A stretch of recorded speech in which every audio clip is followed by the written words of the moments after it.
So this song, the spark for this song happened in South Dakota, in Watertown, South Dakota. Some people ask what these gloves were for. Well, the Patterson family brought these. That's Bill back there and Linda. And these have a really long story behind them, but bottom line is it's a love triangle between a girl, a mouse, and her 1988 Dodge Omni. This car has over 368,000 miles on it, and I like to tell the story now that my mother's going to start driving this again. It's come full circle. It got a new transmission at 368,000. And lots of funny stories about this car, but I was driving it when Don and Tony and I met, and we were working as music therapists at Fort Logan in Denver at the State Mental Health Institute.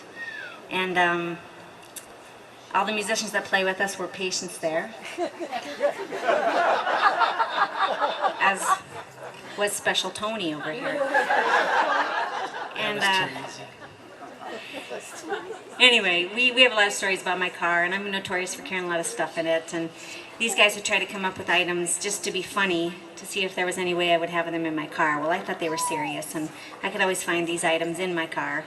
One night we were out and we needed some more charcoal and lighter fluid, and I had that in the back of my car. Another night we were out and needed an anniversary card, and I had 5 of those in my car. Tonight we needed something for Jan, flowers and card in my car, well preserved. Anyway, the final straw was I was up in Watertown, South Dakota. I was playing at a wedding, and it was just one of those nice, balmy, 70 below January afternoons. And I was heating up the car to load up my instruments. I left the door open, and this mouse decided to crawl in for the winter. He thought this would be a nice place to live, and traveled all the way back from Watertown to Denver with me. And those of you who've heard the story before, you know that he took over driving at Cheyenne. And I didn't have the heart to kill him, but Tony over here, the son of a butcher, wanted me to get a cheap trap and kill this mouse. Very fitting. Oh, just stop. That's what you do with mice in Cleveland.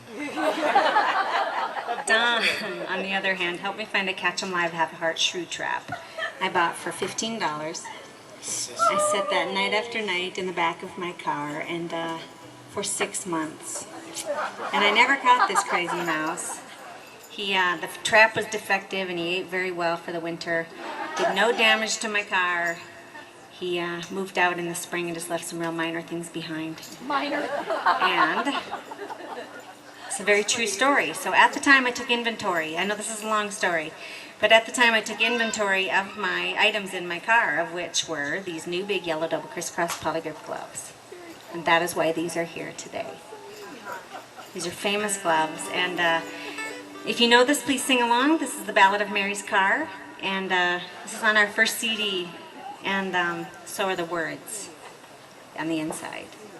So we're going to do this one, and I think Jan's going to talk a little bit, and then we're going to let you go eat some food, and we'll be back up here to play some more. So I hope that you stick around, and we want to thank Namaste for having us here again this year. Yay! And all the artists and just everybody who's helped put this event together, and these are very wonderful, kind-hearted souls, and just good people who choose to help folks like these folks do. So talk a little bit with them, we'll get to know them, and we're happy that you're here tonight. So this is the Ballad of Mary's Car.